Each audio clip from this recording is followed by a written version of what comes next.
Elle n'était pas obligée de s'arrêter. C'est la chose dont personne ne parle. Il était 2 heures du matin. La neige tombait drue. Meredith Callahan venait de terminer un quart de travail de 14 heures à l'hôpital. Ses pieds la faisaient souffrir.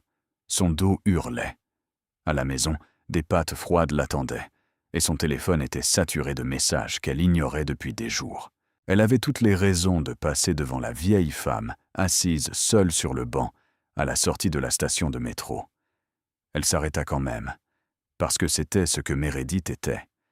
Pas une héroïne, juste une femme qui ne pouvait pas passer devant la souffrance sans faire quelque chose. La femme était couverte de neige, ses cheveux argentés plaqués sur son front, assise parfaitement immobile, comme si le froid n'était même pas réel, comme si son esprit s'était égaré ailleurs tout entier. « Madame, est-ce que ça va ?» La femme se tourna, ses yeux lointains, cherchant quelque chose de familier sur le visage de Meredith. « Elle a oublié de venir, » murmura-t-elle. « Elle vient toujours. Elle n'oublie jamais. Un silence aussi fragile que de la glace mince. Elle a oublié ce soir. » Meredith ne discuta pas. Elle repéra le bracelet médical au poignet de la femme, un numéro d'urgence gravé sur le métal, et elle le composa. Un homme répondit, sa voix basse, contrôlée, froide. « Quelle station ?» Meredith lui dit. « Ne la laissez pas bouger. » La ligne se coupa. 11 minutes plus tard, 3 SUV noirs fendirent dans la neige. 6 hommes en manteau sombre sortirent les premiers, scrutant, silencieux, se déplaçant comme des soldats. Puis la porte arrière de la voiture du milieu s'ouvrit. Kenan Ashford, grand, la mâchoire saillante, habillé de noir, comme si le froid était quelque chose qui arrivait aux autres. Il s'avança vers le banc comme si rien au monde ne pouvait le ralentir. Ses yeux trouvèrent de sa mère, et quelque chose se fendit sur son visage, juste une seconde, puis disparut. « Maman, on y va. » Mais Margaret Ashford ne tendit pas la main vers son fils. Elle tendit la main vers Meredith. Sa poigne se referma sur le poignet de Meredith, serrée, certaine, et elle regarda Meredith avec une reconnaissance totale. « Catherine, » souffla-t-elle, « tu es venue. Je savais que tu viendrais. Tu tiens toujours tes promesses. » Le monde s'arrêta. Un garde se pencha vers Keenan et murmura « Catherine, sa fille, est décédée il y a 5 ans. » Keenan se figea, puis il regarda Meredith.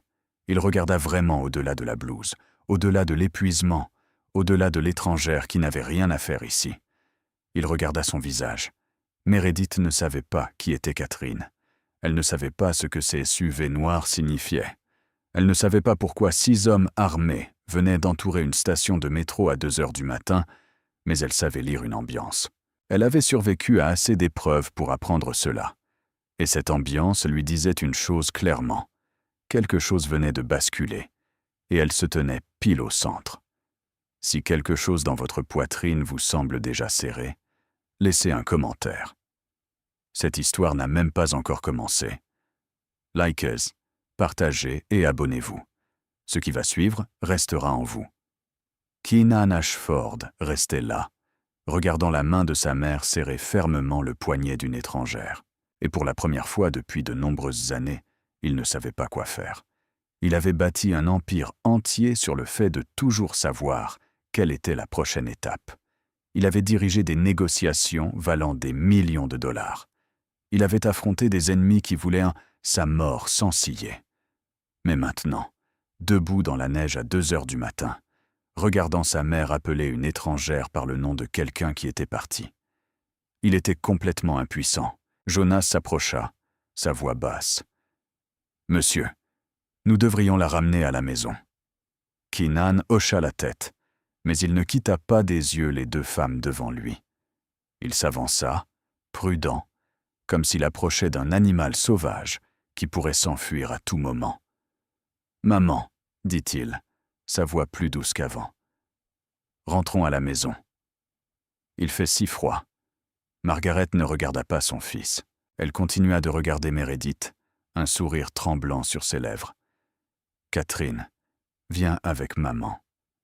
Maman va te faire de la soupe celle que tu aimes. Meredith sentit sa poitrine se serrer. Elle ne savait pas qui était Catherine. Elle ne savait pas comment cette femme avait perdu son enfant. Mais elle reconnaissait le deuil. Elle l'avait vu trop de fois à l'hôpital. Des mères appelant le nom de leurs enfants dans le délire. Des maris tenant la main d'une femme déjà devenue froide et refusant de la lâcher. Le deuil n'avait pas besoin de langage pour être compris. Keenan regarda Meredith, et pendant un instant, elle vit quelque chose dans ses yeux. Pas la froideur d'avant, pas le contrôle. C'était un plaidoyer. Il ne le dit pas à voix haute, mais elle le lut quand même. « Aide-moi ». Il prit une profonde inspiration, et le mot suivant quitta sa bouche comme s'il avait son propre poids. « S'il vous plaît ». Juste un mot, mais la façon dont il le dit, comme si c'était une langue qu'il n'avait pas l'habitude de parler, comme si cela lui faisait mal de le laisser sortir. Meredith comprit tout de suite que cet homme n'avait pas l'habitude de demander quoi que ce soit à qui que ce soit. Elle jeta un coup d'œil à la main de Margaret, toujours enroulée autour de son poignet. La femme resserra sa prise, comme si elle craignait que Meredith ne disparaisse. Meredith regarda Keenan. « Seulement jusqu'à ce qu'elle se calme, » dit Meredith.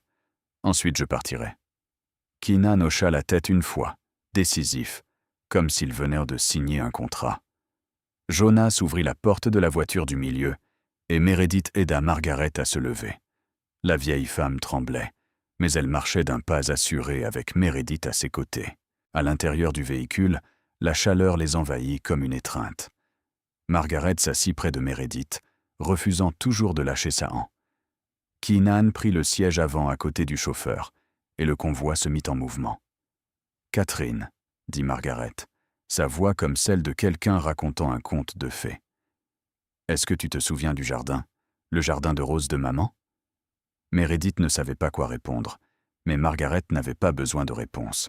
Elle continua de parler, ses yeux fixés sur la vitre, bien qu'en vérité, elle regardait quelque part beaucoup plus loin. Tu avais l'habitude de courir entre les buissons de roses quand tu étais petite. Je te grondais tout le temps parce que les épines t'égratignaient, mais tu n'écoutais jamais. Tu disais que si quelque chose était beau, tu devais le toucher. Elle eut un rire doux, le rire de quelqu'un vivant à l'intérieur d'un souvenir. Je vais te faire de la soupe. De la soupe au poulet avec de la nette. Tu l'adorais. Chaque fois que tu étais malade, j'en faisais. Meredith resta immobile et écouta. Elle n'essaya pas de la corriger. Elle n'essaya pas de la ramener dans le présent. Elle resta simplement là. Elle se laissa tenir par cette main. Elle laissa la femme parler. Parfois, c'était tout ce dont quelqu'un avait besoin. Par accident, Meredith leva les yeux vers le rétroviseur et surprit le regard de Keenan. Pas sur elle, sur sa mère. Et l'expression de son visage à cet instant lui coupa le souffle. Pas de froideur, pas de contrôle, seulement de la pure douleur. Le genre de douleur qu'un enfant porte lorsqu'il perd sa mère jour après jour, morceau par morceau, et qu'il ne peut rien faire pour l'arrêter. Il pensait que personne ne pouvait le voir, mais Meredith l'avait vu. Puis il réalisa qu'elle regardait à travers le miroir, et le masque se remit en place instantanément, si vite qu'elle crut presque avoir imaginé ce qu'elle venait de voir. Presque. Elle se détourna, regarda par la vitre la neige blanchir la ville. Elle se rappela. « Aide, puis pars. » Ne t'implique pas. Elle avait déjà fait cette erreur une fois, pensant qu'elle pouvait sauver quelqu'un, pensant que sa gentillesse serait récompensée. Et ce qu'elle avait reçu en retour, c'était 3 ans de bleu. 3 ans à s'excuser pour des choses qui n'étaient pas de sa faute. 3 ans à croire que c'était de l'amour. Non, elle ne le referait plus. Elle aiderait cette vieille femme à s'installer, puis elle partirait. Elle retournerait dans son petit appartement, mangerait ses nouilles froides et continuerait sa vie ordinaire. Elle n'appartenait pas à un monde de SUV noirs et d'hommes qui se déplaçaient comme des soldats. Elle n'avait pas sa place ici. Margaret serra sa main plus fort et murmura « Je suis si heureuse que tu sois revenue à la maison, Catherine. » Meredith ne répondit pas. Elle regarda simplement la neige et se demanda ce qu'elle était en train de faire. Elle ne savait pas qu'un seul « d'accord » l'entraînerait dans un monde auquel elle n'appartenait pas. Le domaine Ashford n'était pas ce que Meredith avait imaginé. Il n'y avait pas de portail doré clinquant, pas de statues, pas de fontaines ostentatoires, juste une longue allée serpentant entre des rangées de chênes centenaires, et au bout, une maison en pierre grise dressée silencieusement dans la neige, comme si elle était là avant même la naissance de la ville. C'était le genre de richesse qui n'avait rien à prouver. Le genre d'argent qui était resté au même endroit assez longtemps pour ne plus avoir besoin d'impressionner qui que ce soit. Meredith le reconnut au moment où elle sortit de la voiture. Elle avait vu assez de patience dans sa vie pour faire la différence entre les nouveaux riches et les vieilles familles. Les nouveaux riches achetaient des montres chères et s'assuraient que le monde entier les voit. Les vieilles familles portèrent la montre de leur grand-père et n'en parlaient jamais. Cette maison appartenait à la seconde catégorie. La porte d'entrée s'ouvrit et du personnel apparut de toutes parts, comme s'ils attendaient. Un homme plus âgé en costume noir inclina la tête devant Keenan. Une femme d'un certain âge au visage sévère s'avança pour aider Margaret, et tous, sans exception, regardèrent mérobotoirement Meredith. Ce n'était pas un regard hostile, mais ce n'était pas chaleureux non plus. Ils l'évaluaient, la pesaient, se demandant qui elle était et pourquoi elle était là. Meredith garda un visage calme. Elle avait l'habitude d'être observée. 3 ans avec un homme dominateur lui avait appris à garder une expression neutre quand c'était nécessaire. « Madame Everly va emmener ma mère à l'étage », dit Keenan, sa voix ayant retrouvé la précision froide qu'elle avait au téléphone. Mais Margaret refusa. Elle continua de tenir la main de Meredith, resserrant sa prise quand la femme d'âge mûr s'approcha. « Catherine vient avec moi », dit-elle, sa voix tremblante mais ferme. « Elle vient juste de rentrer. Elle ne va nulle part ailleurs. » Meredith regarda Keenan.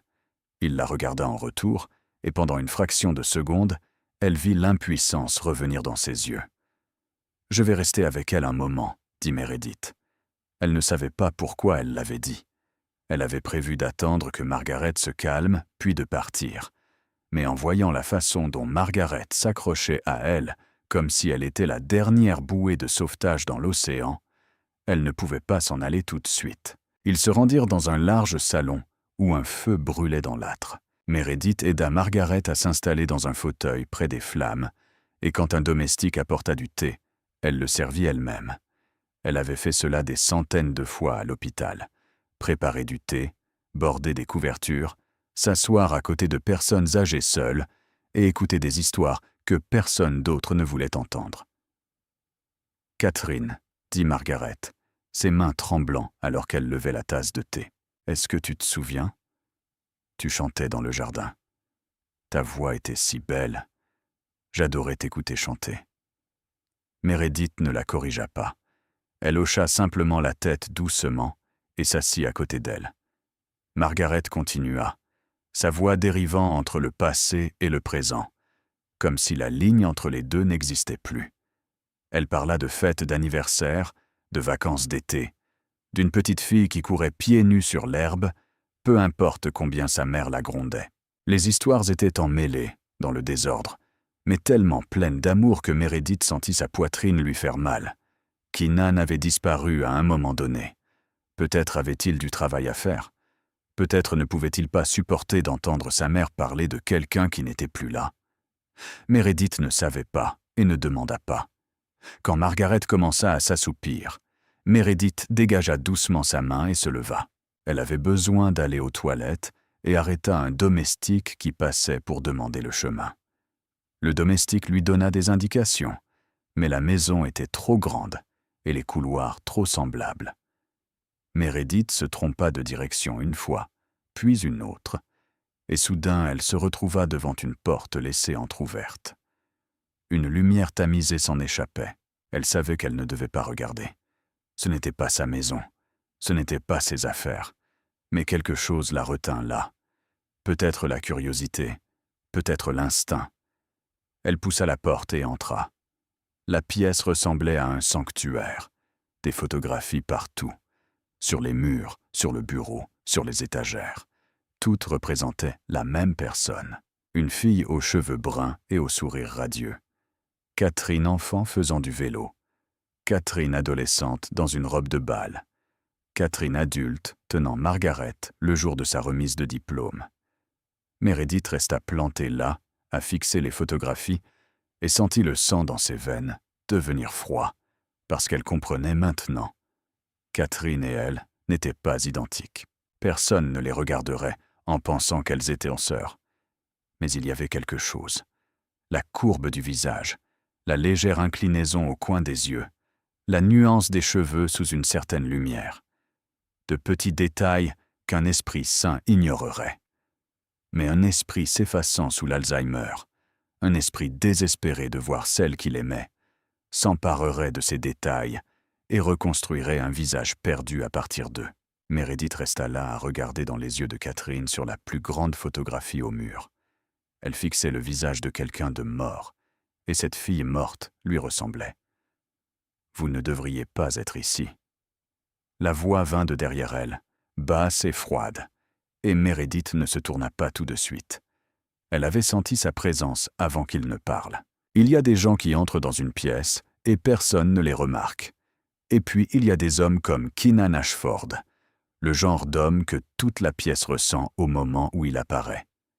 Elle se tourna lentement, sans hâte, sans peur. Elle avait appris il y a longtemps que montrer sa peur ne fait qu'exciter les prédateurs. « Je me suis perdue, » dit-elle calmement. Je cherchais les toilettes. Keenan se tenait dans l'encadrement de la porte, ses épaules effleurant presque les deux côtés du cadre. Il n'entra pas. Il resta juste là à la regarder, puis les photographies sur les murs, puis elle de nouveau. Son regard n'était pas en colère. C'était autre chose.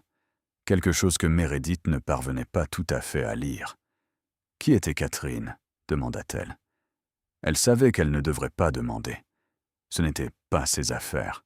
Elle serait partie dans quelques heures et ne reverrait jamais ces gens. Mais elle avait vu les photographies. Elle avait entendu Margaret l'appeler par ce nom.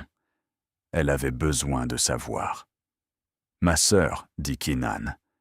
2 mots, courts, comme si n'importe quoi de plus ferait mal.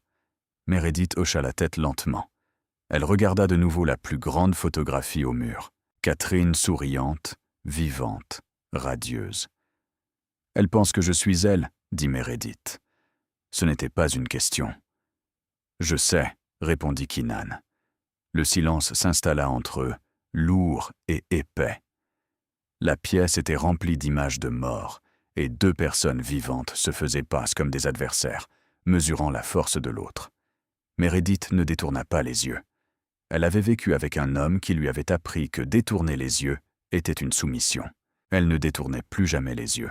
« Elle était morte il y a 5 ans, » dit Keenan, et quelque chose changea dans sa voix. Ce n'était plus tout à fait froid maintenant. Il y avait une fêlure quelque part sous la surface. Accident de voiture. Ma mère ne s'en est jamais remise. Elle a commencé à tout oublier après les funérailles. Les médecins ont dit que c'était la façon dont son esprit gérait la perte. Il fit une pause, sa mâchoire se serrant. Elle oublie qui je suis la plupart du temps, mais elle n'oublie jamais Catherine. Meredith ne dit rien. Il n'y avait pas de mots qui pouvaient adoucir ce genre de douleur. « J'ai une proposition, » dit Keenan, et sa voix retrouva sa précision antérieure, de nouveau sous contrôle, comme si ce bref moment de vulnérabilité n'avait jamais existé. Restez quelques jours. Ma mère est plus calme quand vous êtes là. Elle pense que vous êtes Catherine, et cela la rend heureuse. Je vous paierai le montant que vous demanderez. L'argent n'est pas un problème. » Meredith le regarda. Elle avait rencontré assez de gens dans sa vie pour savoir quand quelqu'un essayait de l'acheter, et elle détestait ce sentiment. Elle avait déjà été achetée une fois auparavant. Son ex-mari l'avait achetée avec de l'attention, avec des promesses, avec la vision d'une famille qu'elle n'avait jamais eue. Le prix qu'elle avait payé, c'était 3 ans en enfer. « Je n'ai pas besoin de votre argent, » dit-elle, et sa voix ne trembla pas. Keenan cligna des yeux, juste une fois, à peine perceptible. Mais Meredith le vit. Elle l'avait surpris. « Je ne travaille pas pour vous, » continua-t-elle, Je ne suis pas quelqu'un que vous pouvez engager pour jouer la fille de votre mère. Si je reste, c'est à cause d'elle. Parce qu'elle souffre et qu'elle a besoin de quelqu'un. Pas à cause de vous. Pas à cause de votre argent. » Keenan ne répondit pas. Il resta simplement là à l'étudier, comme si elle était une créature qu'il n'avait jamais rencontrée auparavant. Et peut-être l'était-elle. Peut-être que dans son monde, tout le monde avait un prix. Tout le monde voulait quelque chose. Tout le monde pouvait être acheté. Meredith n'était pas ce genre de personne. Elle avait trop perdu pour croire que certaines choses devaient être vendues. « Que voulez-vous » demanda Keenan. Et cette fois, il y avait une véritable curiosité dans sa voix. Pas l'argent. Alors quoi? Meredith considéra la question. Que voulait-elle?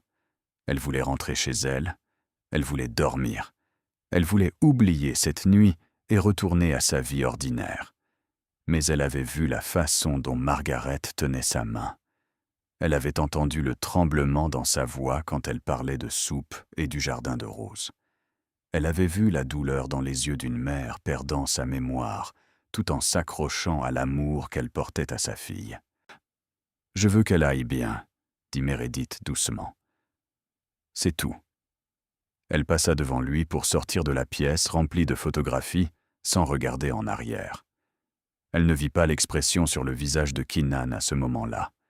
Elle ne le vit pas rester là pendant plusieurs secondes, la regardant partir comme s'il essayait de résoudre une équation sans réponse. Il avait rencontré des milliers de gens dans sa vie. Des gens qui le craignaient, des gens qui voulaient bon nom quelque chose de lui, des gens qui baissèrent la tête et l'appelaient « monsieur ». Il ne savait pas quoi faire avec quelqu'un qui n'avait pas peur de lui et ne voulait absolument rien.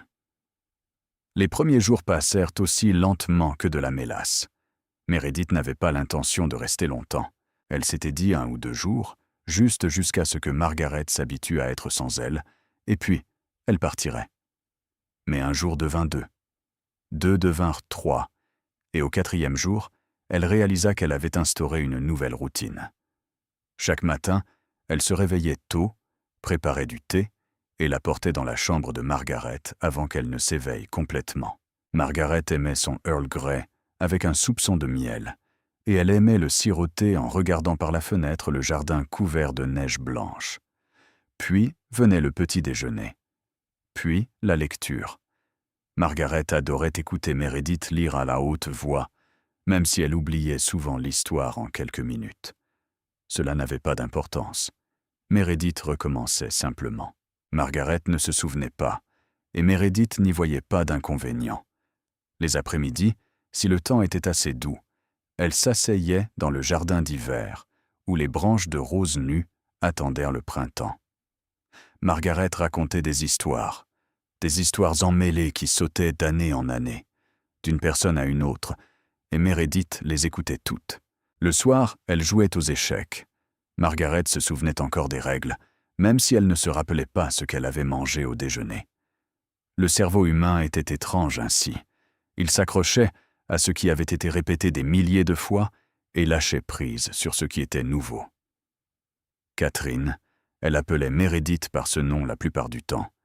70% si Meredith devait deviner. Les autres 30%, elle l'appelait sa gentille fille, ou parfois simplement mon enfant. Mais peu importe comment elle l'appelait, Margaret était toujours heureuse de la voir. Et Meredith réalisa qu'elle était heureuse, elle aussi. Cela l'effrayait plus que n'importe quoi d'autre dans cette maison. La maison gardait des secrets. Meredith n'était pas aveugle. Elle voyait des voitures noires aller et venir, à des heures indues. Elle voyait des hommes en costume coûteux entrer et sortir de certaines portes. Elle n'était pas autorisée à s'approcher. Elle entendait les appels que Keenan passait à minuit, sa voix comme de la glace tranchant à travers les murs. Elle voyait la façon dont le personnel le regardait. Ce n'était pas du respect, c'était de la peur, et elle comprenait. Elle n'était pas idiote. Elle avait vécu assez longtemps à Chicago pour savoir qu'il y avait des formes de pouvoir qui n'étaient pas écrites dans les livres de loi. Il y avait des hommes qui dirigeaient cette ville depuis l'ombre. Et Keenan Ashford était l'un d'eux. Elle ne posait pas de questions. Elle ne voulait pas de détails. Elle voulait seulement s'occuper d'une vieille femme perdant la mémoire et partir avant de s'impliquer trop profondément. Mais le 5e jour, Keenan la trouva. Elle marchait dans le couloir à la recherche de la bibliothèque que Madame Everly avait mentionnée quand il apparut comme de nulle part. « Il y a des règles, dit-il. Pas de salutation, pas d'introduction. L'aile est de la maison. Vous ne devez pas y aller. » Meredith s'arrêta. Elle le regarda la façon dont il se tenait, barrant le couloir, comme s'il possédait non seulement la maison, mais aussi l'air à l'intérieur. « Pourquoi ?» demanda-t-elle. « Parce que je l'ai dit. » Elle faillit rire. Presque, parce que je l'ai dit. Elle avait entendu cela trop de fois. Des gardiens de l'orphelinat, des employeurs qui la prenaient de haut, de son ex-mari chaque fois qu'elle osait demander pourquoi. « Très bien, » dit-elle. « J'éviterai cette zone. » Keenan inclina légèrement la tête, comme surpris par la facilité avec laquelle elle acceptait. Mais Meredith n'avait pas fini. « Mais je ne suis pas prisonnière ici, » dit-elle, sa voix assurée. « Vous avez peut-être des règles, mais ne me donnez pas d'ordre comme si j'étais votre employé. Je suis ici à cause d'elle, pas à cause de vous. Et si vous voulez que je parte, dites-le simplement. Vous n'aurez plus jamais à me voir. » Ils restèrent d'un face à face au milieu du couloir, et Meredith ne détourna pas les yeux. Elle avait passé 3 ans à baisser les yeux. 3 ans à s'excuser pour des choses qui n'étaient pas de sa faute.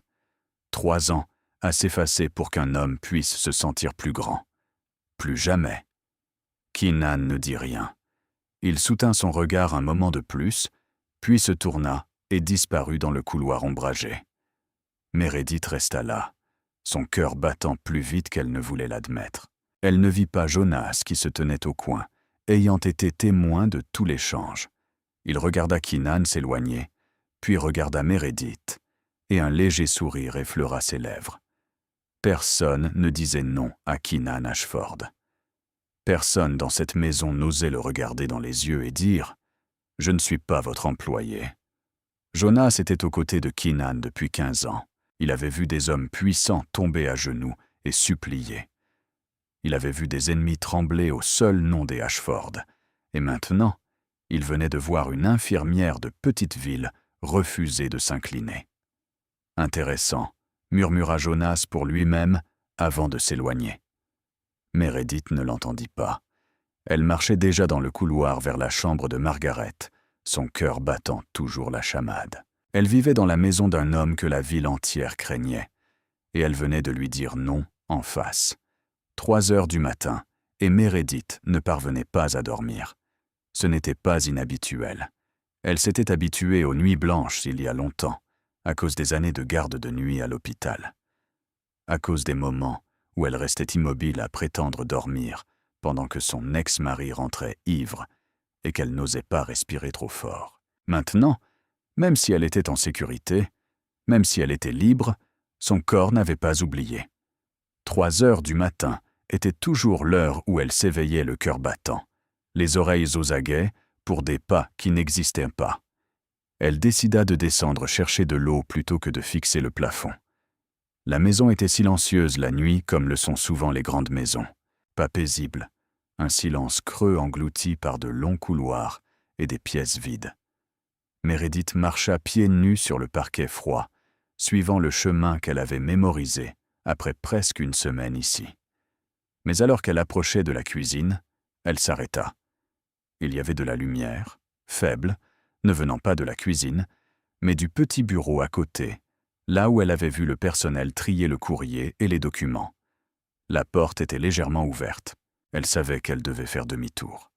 Ce n'était pas ses affaires, mais ses pieds n'écoutèrent pas. Elle s'approcha juste assez pour voir à travers l'étroite fente, et ce qu'elle vit la cloua sur place.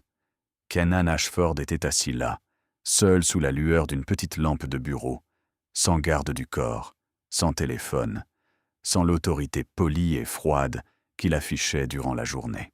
Juste un homme assis devant une feuille de papier blanche, un stylo à la main. Il écrivit quelque chose, quelques lignes, puis s'arrêta, regarda ce qu'il avait écrit et déchira la page. Il tira une autre feuille, écrivit encore, plus longuement cette fois. Le stylo s'arrêta à mi-chemin. Il fixa la page comme si c'était un ennemi. Puis il la mit en pièces et la jeta sur la pile croissante de débris de papier à ses pieds. Meredith restait dans l'obscurité, respirant à peine, et elle comprit. Elle comprit exactement ce qu'il faisait. Il essayait d'écrire une lettre à sa mère, à la femme qu'il appelait par le nom d'un étranger la moitié du temps, à la femme qui le regardait avec des yeux vides et lui demandait qui il était, à la femme qui l'oubliait jour après jour, morceau par morceau, et il ne pouvait pas l'arrêter. Il essayait d'écrire ce qu'il ne pouvait pas dire à voix haute, mais il ne trouvait pas les mots. Keenan Ashford, l'homme que tout Chicago craignait, l'homme qui donnait des ordres et à qui l'on obéissait, l'homme qui contrôlait tout ce qui était à sa portée, était assis ici à 3 heures du matin, incapable d'écrire une lettre à sa propre mère. Meredith regardait son visage à travers l'ouverture étroite et vit quelque chose qu'elle n'avait jamais vu auparavant. Pas de masque, pas de mur, pas de froideur soigneusement construite, juste de la douleur, pure, non cachée, le genre de douleur qu'un enfant porte quand il perd sa mère et ne sait pas comment lui dire au revoir.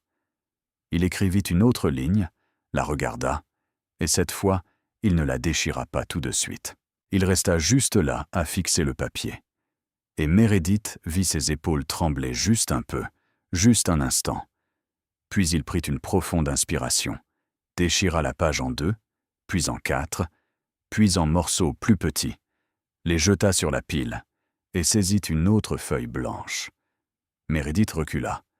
Elle se tourna et retourna silencieusement dans sa chambre, oubliant l'eau qu'elle était venue chercher. Certaines douleurs n'ont pas besoin de témoins. Certains moments de faiblesse méritent de rester privés. Elle n'avait pas le droit de voir cela. De retour au lit, elle fixa le plafond et pensa à son ex-mari. Lui aussi avait l'habitude de s'asseoir seul dans le noir. Mais lui buvait. Il brisait des choses. Il transformait sa douleur en colère et la déversait sur elle. Chaque bouteille vide signifiait un nouveau bleu sur sa peau. Chaque nuit blanche de sa part devenait une nuit d'enfer pour elle. Cet homme était différent. Cet homme s'asseyait dans le noir et déchirait du papier. Cet homme ne déversait sa douleur sur personne. Il la gardait, l'avalait, la laissait le dévorer de l'intérieur.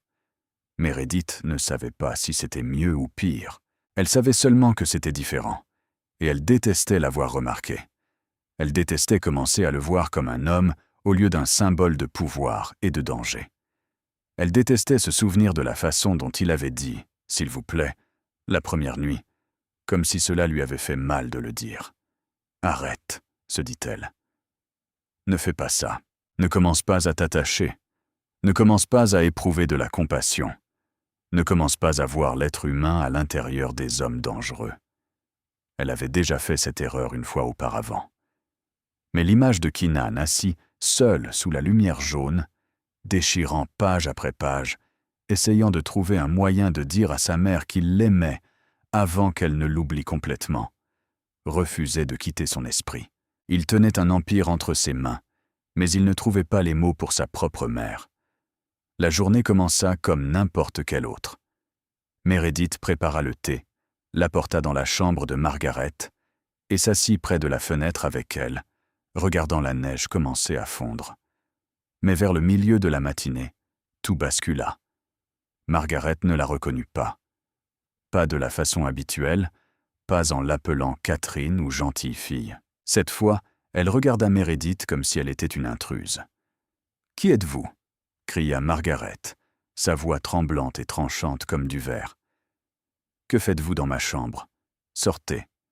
Sortez tout de suite. » Meredith garda un ton calme. « Madame Ashford, c'est Meredith. Je suis ici avec vous depuis des jours. Vous ne vous souvenez pas ? Nous avons joué aux échecs hier soir. » Mais Margaret ne l'entendait pas. Elle se leva si brusquement que sa chaise bascula en arrière, et elle commença à lancer tout ce qu'elle pouvait atteindre. Une tasse de thé se brisa contre le sol. Des livres tombèrent comme des oiseaux blessés.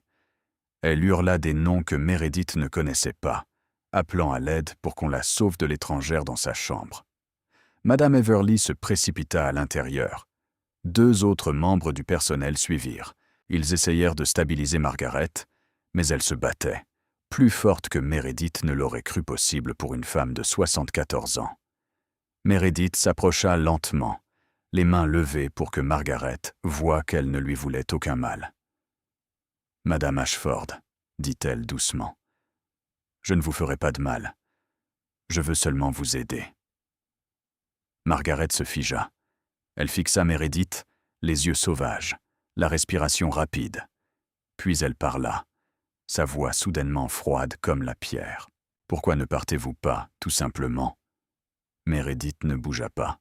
« Tout le monde part, » dit Margaret, et la colère quitta sa voix, laissant place à quelque chose de fatigué, quelque chose de blessé. « Mon mari est parti. Catherine est partie. Tout le monde me quitte. Vous partirez aussi. Alors pourquoi ne pas partir maintenant? Pourquoi faire semblant de rester? » Les mots frappèrent Meredith comme une gifle. Pas parce que Margaret voulait la blesser. Elle ne savait pas ce qu'elle disait. Mais les mots « tout le monde part » résonnaient dans la tête de Meredith, comme un signal d'alarme. Elle connaissait ce sentiment. Elle ne le connaissait que trop bien. Ses parents l'avaient laissée dans un orphelinat quand elle était trop jeune pour se souvenir de leur visage. Des familles l'avaient visitée, l'avaient examinée et avaient choisi un autre enfant. Des amis avaient promis de rester en contact, puis avaient disparu. Un mari avait juré qu'il l'aimerait pour toujours, puis avait transformé cet amour en un enfer privé. Tout le monde part. Elle avait entendu cette phrase toute sa vie, mais elle n'avait jamais imaginé qu'elle l'entendrait de l'autre côté. Margaret finit par se calmer. Le médicament que Madame Everly lui donna commença à faire effet, et elle s'assoupit sur le lit, des traces de larmes encore visibles sur ses joues. Meredith aida à nettoyer la pièce en silence. Elle ramassa les morceaux brisés de la tasse de thé, empila les livres tombés et essaya de ne penser à rien. Mais ce soir-là, elle fit ses valises. Elle n'avait pas grand-chose. Un petit sac qu'elle avait apporté le premier soir, quand elle croyait ne rester que quelques heures. Quelques vêtements de rechange que Madame Everly avait arrangés pour elle. Le livre qu'elle lisait à haute voix à Margaret. Elle plaça tout à l'intérieur, ferma la fermeture éclair et se tint à la porte. Le couloir au-delà était sombre.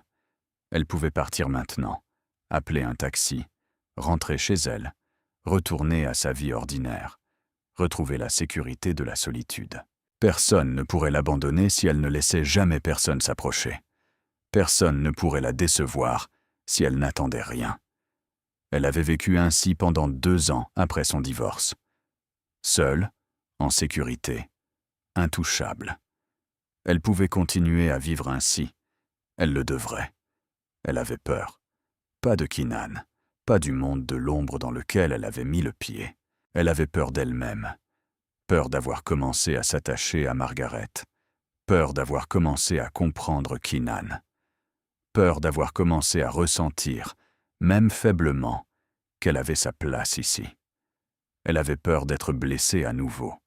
Et elle savait, avec une certitude qui lui serrait la poitrine, que si elle restait plus longtemps, elle souffrirait. Il n'y avait pas d'autre issue. Elle posa la main sur la poignée de la porte. « Vous partez » Meredith se tourna. Madame Everly se tenait à l'autre bout du couloir, ses cheveux plus argentés que jamais, son visage marqué par une longue journée. Il n'y avait aucune accusation dans sa voix, seulement une simple question. Meredith ne répondit pas. « Je ne vous blâme pas, » dit Madame Everly en s'approchant. C'était dur aujourd'hui. Elle ne le pensait pas. Elle n'a aucun contrôle quand cela arrive. Je sais, chuchota Meredith. Elle vous demandera, continua Madame Everly. Le matin, quand elle s'éveille, elle demande toujours où est Catherine. Et si vous n'êtes pas là, elle croira que Catherine est repartie. Meredith ferma les yeux. Elle ne voulait pas entendre cela. Elle ne voulait pas se sentir responsable. « Vous ne lui devez rien, » dit doucement Madame Everly. « Je sais que vous avez votre propre vie, mais je suis dans cette maison depuis 15 ans. Je l'ai vue perdre son mari, perdre sa fille, perdre sa mémoire, et je ne l'ai jamais vue aussi paisible que lorsqu'elle est à vos côtés. La gouvernante ne dit rien de plus. Elle se tourna simplement et disparut dans l'obscurité. Meredith resta là, la main toujours sur la poignée, son sac sur l'épaule. Elle pouvait partir. Personne ne l'arrêterait. Mais elle pensa à Margaret, à la façon dont elle lui tenait la main les bons jours, à la façon dont elle souriait quand Meredith lui lisait des histoires, à la façon dont elle avait dit « Tout le monde part », avec des yeux qui avaient vu trop de gens s'éloigner. Meredith posa le sac. Elle ne restait pas pour Keenan. Elle ne restait pas pour l'argent. Elle restait parce qu'elle ne pouvait pas être une personne de plus qui partait. Elle avait été quittée trop de fois dans sa vie pour oublier ce que l'on ressentait. Et elle ne pouvait pas faire cela à une vieille femme qui perdait tout morceau par morceau. Elle retourna dans sa chambre. Elle posa le sac sur le sol. Elle s'allongea sur le lit et fixa le plafond jusqu'à l'aube. Elle avait failli s'enfuir. Mais certaines personnes ne peuvent pas survivre à un abandon de plus. Une semaine après la nuit où elle avait failli partir, Meredith fit une erreur. Pas exprès. Elle n'aurait jamais délibérément enfreint une règle fixée par Keenan. L'Ailest était interdite, et elle avait respecté cela. Mais ce jour-là, Margaret passait une bonne journée. Un de ces rares matins où elle était presque elle-même, et elle voulait marcher dans la maison. Elle dit qu'elle cherchait un vieil album photo. Quelque part dans la maison, je ne me souviens plus où, dit-elle à Meredith. Voudras-tu m'aider à le trouver, Catherine? Et Meredith, incapable de refuser, la guida. Elles errèrent de couloir en couloir, ouvrant des portes, cherchant un album qui n'existait peut-être plus, ou qui n'avait peut-être jamais été là où Margaret le croyait. À un moment donné, Meredith réalisa qu'elle était perdue. Ces couloirs semblaient différents, plus sombres, moins de fenêtres, aucun personnel ne circulant. Margaret se fatigua, et Madame Everly arriva pour la ramener dans sa chambre pour se reposer. Meredith resta seule dans le couloir inconnu, essayant de revenir sur ses pas. Elle tourna à gauche, puis à droite, et c'est alors qu'elle entendit une voix, la voix de Keenan, mais pas celle qu'elle avait entendue auparavant. Pas le ton calme et contrôlé qu'il utilisait avec elle, pas la voix adoucie qu'il prenait pour parler à sa mère. C'était autre chose, plus froid, plus tranchant, comme une lame affûtée trop finement. Elle savait qu'elle devait faire demi-tour, savait qu'elle ne devrait pas être ici, mais ses pieds refusèrent d'écouter. Elle s'approcha d'une porte entr'ouverte, juste assez pour voir à l'intérieur. La pièce ressemblait à un bureau, un grand bureau en chêne, des étagères montant jusqu'au plafond, et au centre de la pièce, un homme agenouillé sur le sol. Il paraissait avoir environ 40 ans, vêtu d'un costume coûteux, maintenant froissé et trempé de sueur. Il tremblait. Il tremblait si violemment que Meredith pouvait le voir d'où elle se tenait. Devant lui se tenait Keenan, sans crier, sans frapper. Il n'avait besoin de rien faire du tout. Il restait simplement là, à regarder l'homme agenouillé à ses pieds, et il parla. « Vous avez pris mon argent, » dit Keenan, son ton aussi calme que s'il lisait un bulletin météo. « 200 000 $ en 6 mois. Vous pensiez que je ne le remarquerais pas. Vous pensiez que je ne vérifiais pas. Vous pensiez que j'étais stupide. » L'homme pleurait, les larmes coulant sur son visage, se mélangeant à la sueur. « S'il vous plaît, » dit-il, sa voix tremblante. « Je peux expliquer. Ma femme est malade. Les factures d'hôpital. J'allais rembourser. Je le jure. » L'expression de Keenan ne changea pas. Il s'excuse toujours, dit-il presque pour lui-même. Ils ont toujours une raison. Une femme malade. Un enfant qui a besoin de frais de scolarité. Une mère qui doit être opérée. Il baissa les yeux vers l'homme et ses yeux étaient de glace. « Je m'en fiche. » L'homme sanglota plus fort, les mains jointes comme pour une prière. « S'il vous plaît, ma famille, mes enfants. »« Je vous donne 24 heures, » dit Keenan, coupant les supplications comme si elles n'étaient rien. 24 heures pour rendre chaque centime. Sinon, votre famille devra se trouver un nouvel emploi. Tous autant qu'ils sont. Votre femme est à Moundsea, n'est-ce pas? En oncologie. Il lui serait très difficile de continuer son traitement si personne n'acceptait de la prendre comme patiente. L'homme se tut. Les larmes tombaient toujours, mais il ne pouvait plus parler. Il comprenait. Meredith comprenait aussi. Ce n'était pas une menace de violence. Il n'y avait pas d'armes, pas de couteau, pas de sang. Mais c'était quelque chose de plus impitoyable. C'était un homme qui pouvait démanteler une vie entière d'un seul coup de téléphone. Keenan se détourna. Il marcha vers la fenêtre et regarda dehors, comme si l'homme agenouillé sur le sol n'existait plus. « Jonas !» appela-t-il. « Raccompagnez-le. » Une porte latérale s'ouvrit et Jonas entra. Il releva l'homme, pas brutalement, mais pas doucement non plus, et le fit sortir par une autre porte. Meredith recula. Son cœur battait si fort qu'elle crut s'évanouir. Ses mains tremblaient, ses jambes semblaient en faibles. Elle recula d'un autre pas, puis d'un autre. « Vous ne devriez pas être ici. » La voix vint directement de derrière elle, et Meredith faillit pousser un cri. Elle se tourna. Jonas se tenait là, expression illisible, yeux fixés sur elle. Il avait dû contourner par l'entrée principale sans qu'elle s'en aperçoive. « Je sais, » dit Meredith, sa voix. Jonas l'étudia pendant un long moment. Il ne la menaça pas, ne l'avertit pas. Il regarda simplement. « Venez avec moi, » dit-il enfin. « Je vais vous raccompagner à votre chambre. » Meredith le suivit en silence. Elle ne jeta pas de coup d'œil vers le bureau où Keenan se tenait toujours près de la fenêtre. Elle ne voulait pas regarder. Elle en avait vu assez. Elle savait qu'il était dangereux depuis la première nuit quand 3 SUV noirs étaient arrivés et que 6 hommes s'étaient déplacés comme des soldats. Elle savait dans quel genre de maison elle se trouvait, mais savoir et voir étaient 2 choses différentes. Maintenant, elle avait vu. Elle avait vu la façon dont il regardait un homme adulte sangloter à ses pieds, sans un tressaillement de pitié. Elle avait vu la façon dont il menaçait de détruire toute une famille, d'une voix aussi calme que s'il commandait un café. Elle avait vu son vrai monde, et elle croyait avoir vu l'homme réel. Ou du moins, c'est ce qu'elle pensait alors. Elle avait toujours su qu'il était dangereux. Maintenant, elle en avait été témoin. Jonas ne la ramena pas tout de suite à sa chambre. Il la conduisit plutôt dans une petite pièce au bout du couloir, une sorte de salon pour le personnel, avec des chaises simples et une table étroite, une bouilloire encore chaude sur son socle. Il servit 2 tasses de thé, en fit glisser une vers elle et s'assit en face d'elle. Meredith ne but pas. Elle fixa la vapeur s'élevant de la tasse et essaya de stabiliser le rythme de son cœur. « Vous avez vu » dit Jonas. « Ce n'était pas une question. » Meredith ne répondit pas. « Avez-vous peur ?» Elle leva les yeux vers lui. Jonas avait le genre de visage qui avait été témoin de trop de choses pour être encore surpris par quoi que ce soit. Il ne la menaçait pas. Il demandait sincèrement. Elle resta silencieuse un long moment.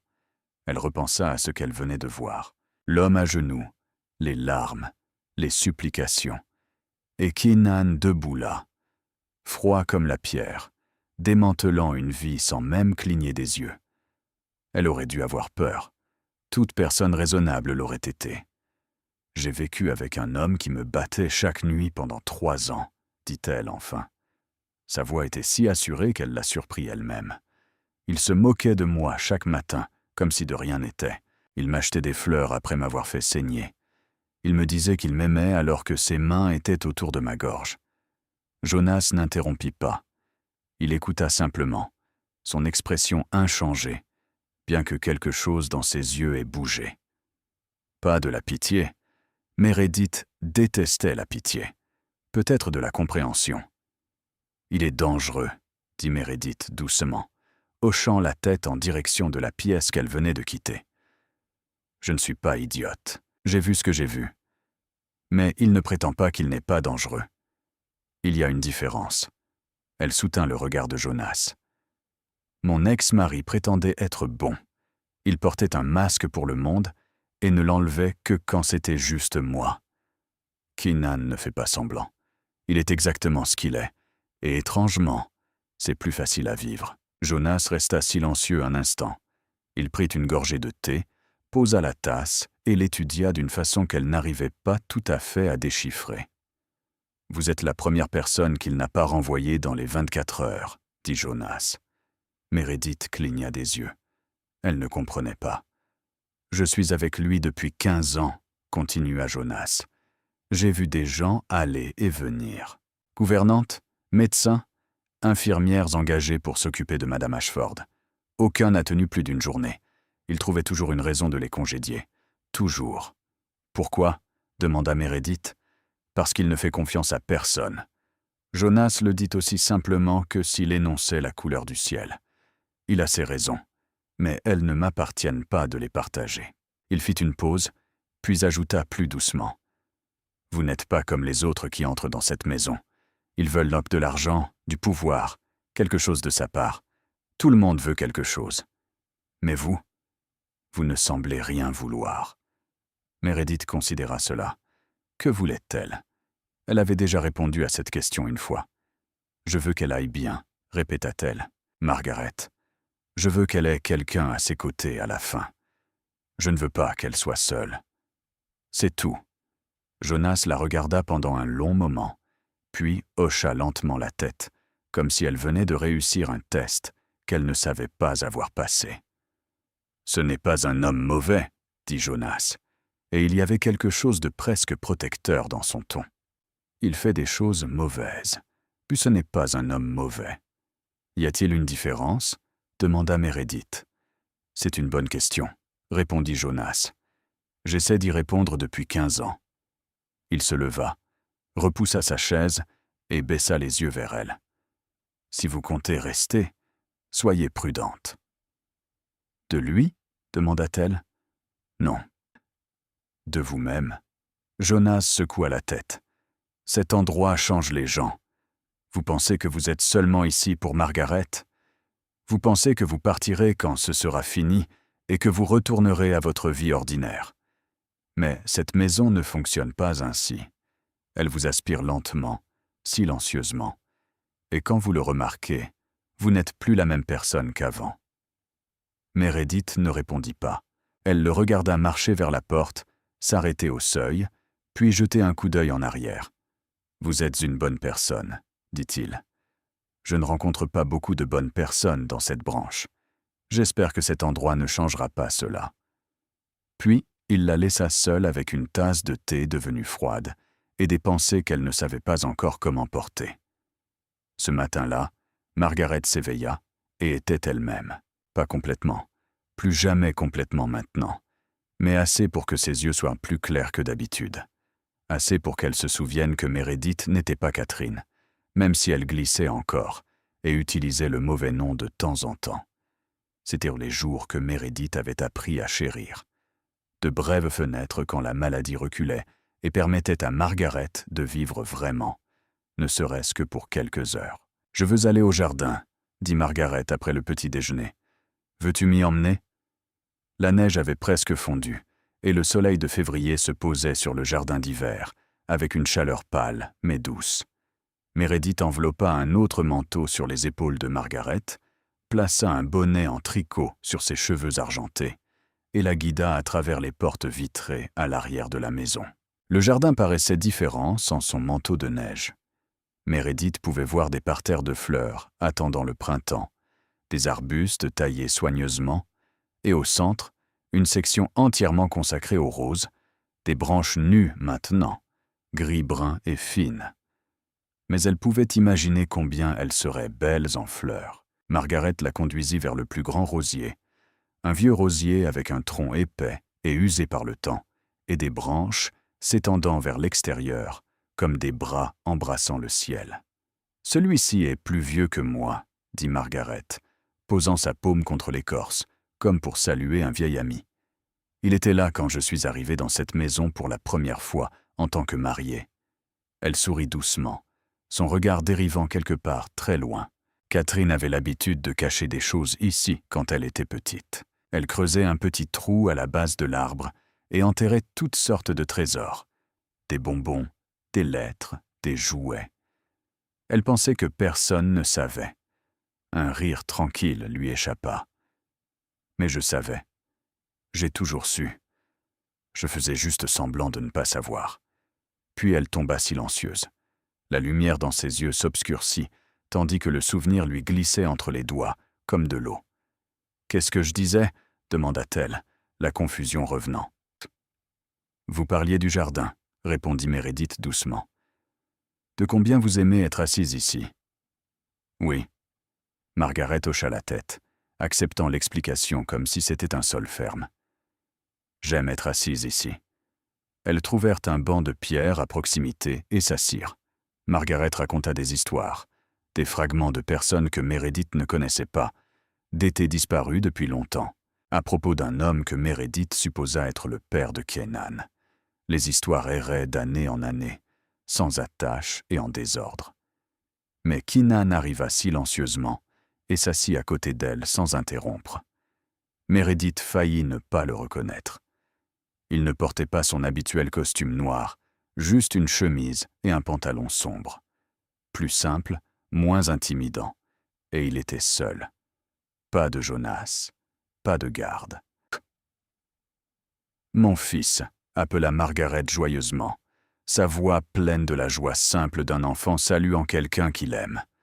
« Tu es venu t'asseoir avec moi. » Keenan ne répondit pas. Il s'installa sur le banc, laissant un petit espace entre eux, comme incertain d'avoir le droit de le combler. Margaret continua de parler des roses, des anciens étés, des rires qui remplissaient autrefois l'air. Keenan écoutait. Il ne la corrigeait pas quand elle confondait les détails. Il ne la guidait pas quand elle perdait le fil. Il écoutait simplement. Et Meredith vit son regard sur sa mère avec quelque chose qu'elle n'avait jamais vu sur son visage auparavant. De la tendresse, de la douleur, de l'amour. Puis Margaret fit quelque chose qui les figea tous les deux. Elle prit la main de Keenan de sa droite. Elle prit celle de Meredith de sa gauche, et elle dit, sa voix pleine de contentement, « Mes deux enfants sont ici. » Meredith ne savait pas comment répondre. Elle n'était pas l'enfant de Margaret.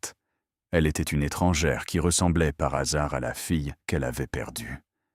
Mais Margaret tenait sa main avec toute la chaleur de l'amour d'une mère, et Meredith ne pouvait pas se dégager.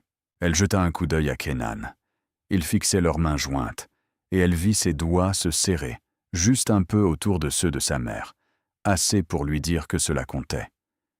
Ils restèrent ainsi un long moment, le soleil d'hiver se posant doucement sur eux.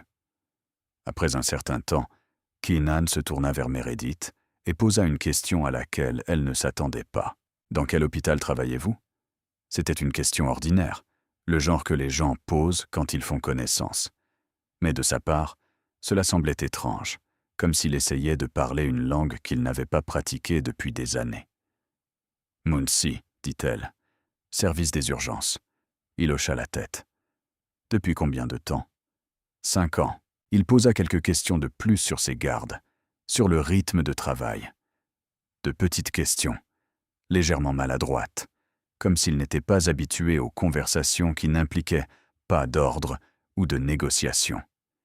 Meredith répondit tout aussi maladroitement, troublée par cette version plus calme de lui, l'homme qui s'asseyait dans un jardin avec sa mère et posait des questions sur son travail comme s'il s'y intéressait vraiment. Ce soir-là, elle ne put dormir. Les mots de Margaret résonnèrent dans son esprit. Catherine avait l'habitude de cacher des choses ici. La phrase ne la laissait pas en repos. Vers minuit, elle enfila son manteau et se glissa dehors. Le clair de lune baignait le jardin d'argent, assez clair pour qu'elle trouve le vieux rosier. Elle s'agenouilla, la terre froide s'infiltrant à travers ses vêtements, et commença à creuser avec ses mains. Elle ne savait pas ce qu'elle s'attendait à trouver. Peut-être rien. Peut-être était-elle idiote. Mais ses doigts heurtèrent quelque chose de solide, du métal. Elle dégagea la terre et sortit une petite boîte en fer blanc, vieille et rouillée au coin. Sa respiration se coupa quand elle l'ouvrit. À l'intérieur se trouvait une seule enveloppe. Le papier avait jauni avec le temps, mais l'écriture était encore nette. Pour Keenan, à n'ouvrir que lorsque maman ne te reconnaîtra plus. Meredith fixa l'enveloppe, son pouls s'accélérant. L'écriture de Catherine. Une lettre d'une morte à un vivant. Un secret enterré sous les racines d'un rosier, attendant les bonnes mains pour être découvert. Elle tenait le secret de quelqu'un qui ne respirait plus, et elle n'avait aucune idée que cela allait tout changer. Meredith ne dormit pas cette nuit-là. Elle resta allongée sur son lit, l'enveloppe posée sur la table à côté d'elle, la fixant comme si elle pouvait mordre. Elle tenait le secret de quelqu'un d'autre entre ses mains et ne savait pas quoi en faire. Elle aurait pu l'ouvrir. Personne n'aurait su. Personne ne l'aurait découvert. Mais ce n'était pas ce qu'elle était. Elle avait vécu toute sa vie avec ses frontières bafouées. Son ex-mari lisait ses messages, vérifiait son téléphone, ouvrait son courrier. Il n'avait jamais compris le concept de vie privée. Elle ne deviendrait pas ce genre de personne. Le lendemain matin, après s'être assurée que Margaret était installée avec Madame Everly, elle alla chercher Keenan. Il était dans le bureau, la même pièce où elle l'avait vu une fois déchirer du papier à 3 heures du matin. Il était assis derrière son bureau, lisant quelque chose sur son ordinateur portable. Et quand elle frappa, il leva les yeux avec l'irritation d'un homme interrompu. Cette expression changea quand il la vit. Pas adoucie entièrement, mais moins tranchante. « Entrez », dit-il. Meredith entra et ferma la porte derrière elle. Elle s'avança vers son bureau, sortit l'enveloppe de la poche de son manteau et la posa entre eux. « J'ai trouvé ceci dans le jardin », dit-elle. « Non. Mademoiselle Ashford a mentionné que Catherine avait l'habitude de cacher des choses sous le vieux rosier. J'ai été curieuse. J'ai creusé et j'ai trouvé ceci. » Keenan regarda l'enveloppe. Il ne la toucha pas. Il regarda seulement, et Meredith vit la couleur quitter son visage. Il reconnaissait l'écriture. Bien sûr qu'il la reconnaissait. C'était celle de sa sœur. Sa main reposait sur le bureau, et Meredith la vit trembler juste un peu, assez pour qu'elle le remarque. Il essayait de contrôler sa réaction, mais son corps le trahissait. « L'avez-vous lu » demanda-t-il, sa voix plus rauque que d'habitude. « Non, pourquoi pas ?» Meredith soutint son regard. « Parce que ce n'est pas mon secret. » Il la regarda pendant un long moment, comme si elle était quelque chose qu'il n'arrivait pas tout à fait à comprendre. Elle avait gardé cette lettre toute la nuit. Elle aurait pu l'ouvrir sans que personne ne le sache jamais, mais elle ne l'avait pas fait. Elle la rendait intacte et lui disait que ce n'était pas la sienne. Personne ne faisait cela. Dans son monde, les gens collectionnaient des informations. Ils cherchaient des moyens de pression. Tout le monde voulait quelque chose. Mais elle rendait l'enveloppe comme si elle ne lui avait jamais appartenu parce que c'était le cas. « Merci », dit-il. Et les mots semblaient étranges dans sa bouche, comme s'il les utilisait rarement. Meredith hocha la tête et se tourna pour partir. Elle avait fait ce qu'elle devait faire. La lettre était revenue là où elle devait être. Elle n'avait aucune raison de rester. Rester. Sa voix l'arrêta. Elle se tourna. Keenan la regardait, l'enveloppe toujours sur le bureau entre eux, et son expression était quelque chose qu'elle n'avait jamais vu auparavant. Pas un ordre, pas une instruction, presque un plaidoyer comme le soir dans la neige quand il avait dit « S'il vous plaît, restez », répéta-t-il plus doucement cette fois. Pendant que je la lis, Meredith resta là, incertaine. Elle n'avait pas sa place dans ce moment. C'était une lettre de sa sœur, le deuil privé de sa famille. Elle était une étrangère, mais il la regardait comme un homme qui ne voulait pas affronter quelque chose seul, et elle comprenait ce sentiment. Elle s'assit dans la chaise en face de lui. Elle ne parla pas. Elle resta simplement là, lui faisant savoir qu'elle était présente. Keenan tendit la main vers l'enveloppe. À cet instant précis, son téléphone vibra.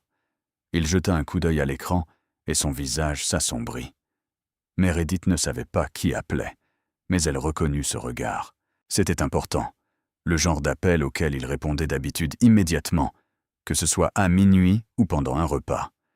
Il regarda le téléphone, puis l'enveloppe, puis elle, et il coupa la sonnerie.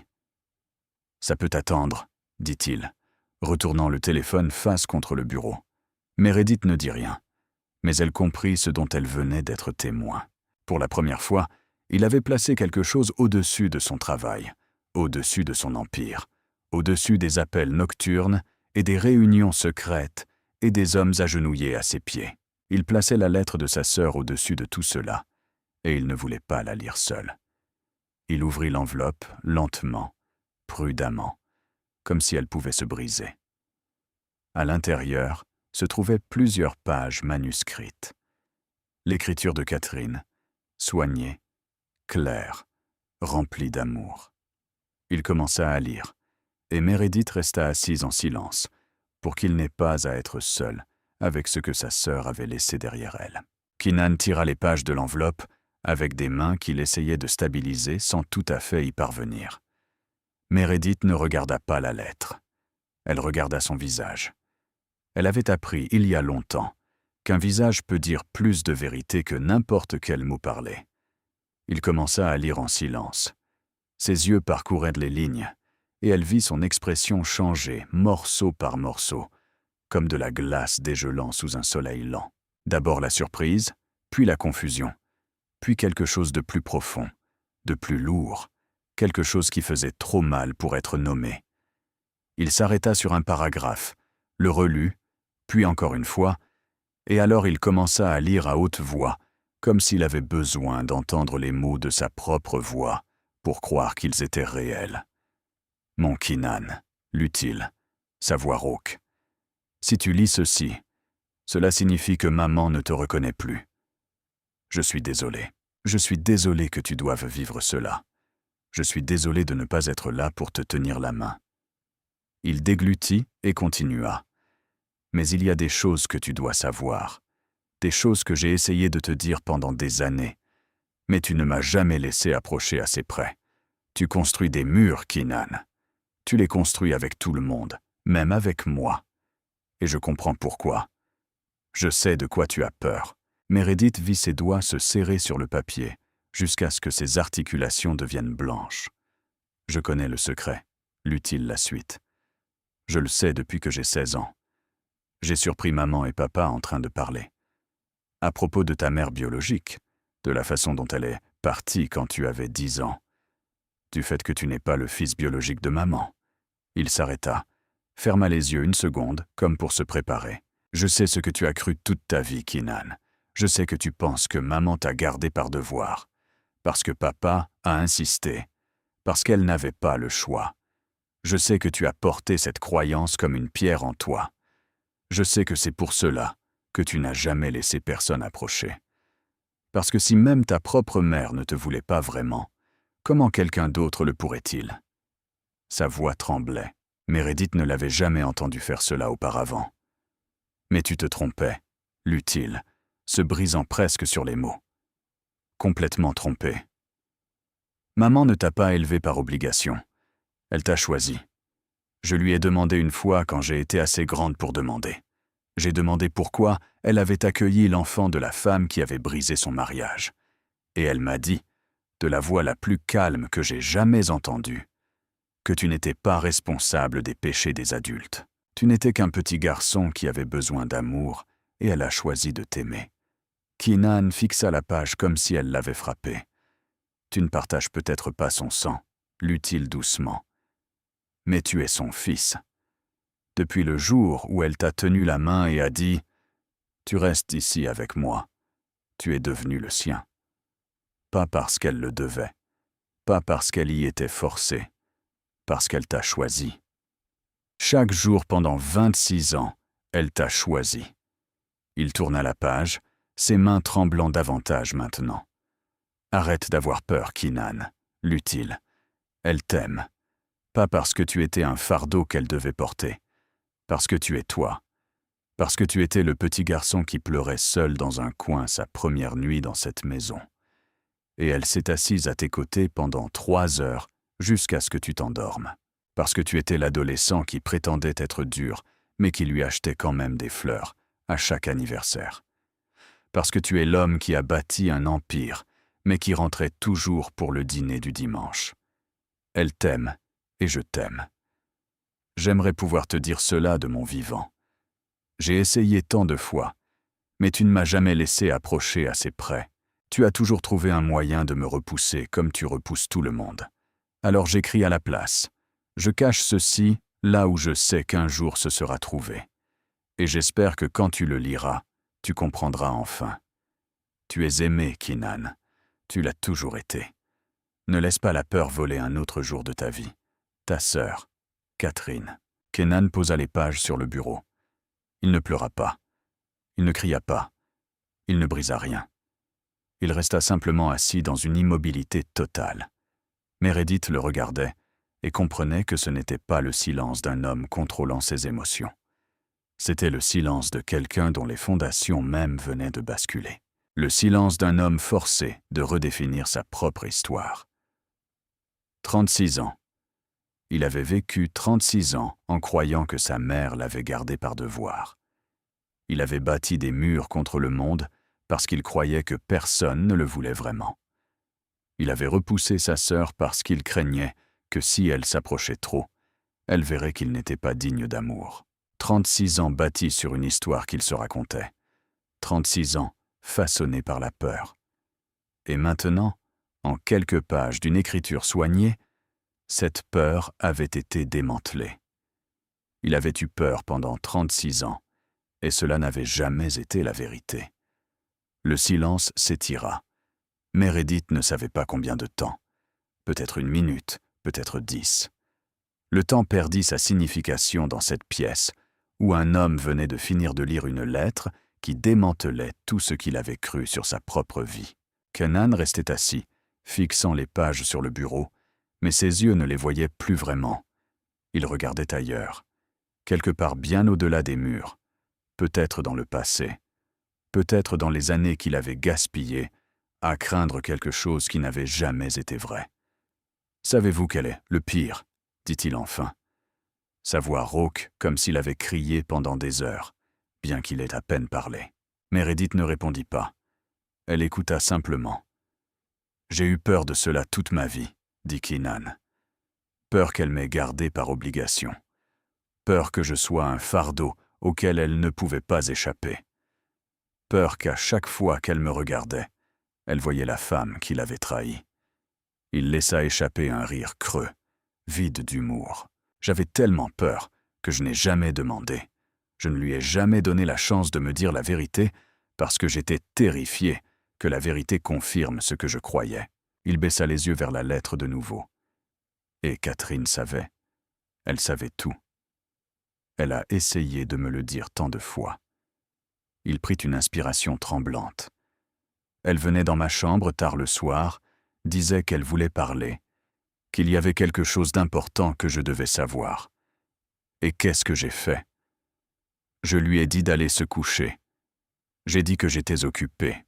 J'ai trouvé toutes les excuses pour ne pas écouter parce que j'avais peur qu'elle dise quelque chose qui rende cela réel. Sa voix se brisa sur les derniers mots.